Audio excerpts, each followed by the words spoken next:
The last time we saw Captain Phasma in The Force Awakens, she was being thrown into the trash compactor on Starkiller Base. It's long been confirmed that she survived the destruction of the superweapon, but the new Captain Phasma comic has finally told us how she escaped and made her way back to the remainder of the First Order.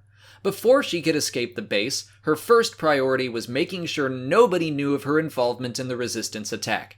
She made her way back to the computer terminal where she was forced at blaster point to lower the shields.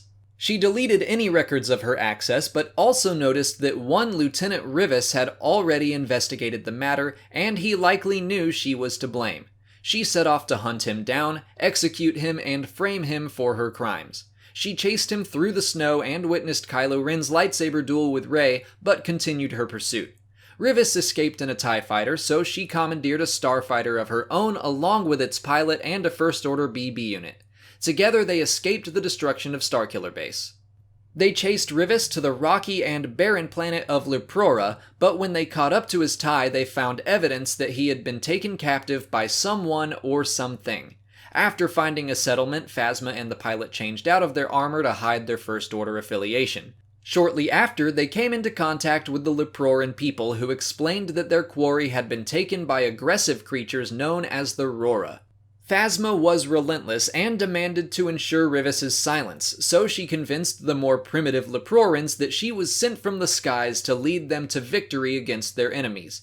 Phasma led them all into battle and probably death so she could sneak behind Roran lines to find Rivas. She found the only other being in the galaxy that knew she betrayed the First Order. When she demanded he confess, he refused but begged for his life. Phasma executed him, but the pilot overheard their conversation.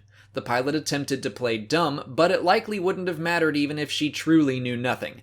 Phasma killed her and even executed the droid BBK-8 to make sure there were no loose ends. Phasma recorded a false log of events on her way back to the First Order. Hux welcomed her back, and together they began preparing for the wars to come. Overall, this was a really solid comic. I enjoyed the story by Kelly Thompson, and the artwork by Marco Cicchetto was gorgeous and engaging. But my favorite aspect of the story has to be how interconnected it was with the Phasma novel. I was not expecting the two to be so closely linked, but Captain Phasma notes that she doesn't like Leprora because it reminds her too much of a planet she used to know.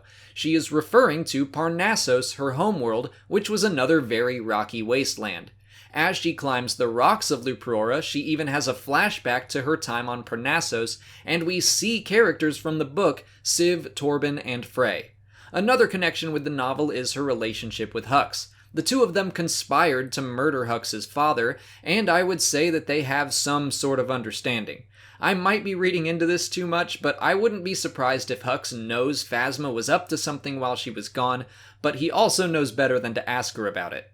I actually think the theme of both the comic and the book are to show Phasma as a survivor at any cost. She was willing to sacrifice the lives of her allies in the book, and she does the same thing in the comic. I think Lucasfilm is just trying to cast a wide net with their Journey to the Last Jedi line of stories, and make sure fans know that Phasma is going to be bigger and badder in this next film. But that's it for today. If you haven't already, please like this video, subscribe to the channel, follow me on Twitter, Instagram, and Facebook, and consider checking out my Patreon page. As always, thanks for watching, and may the Force be with you.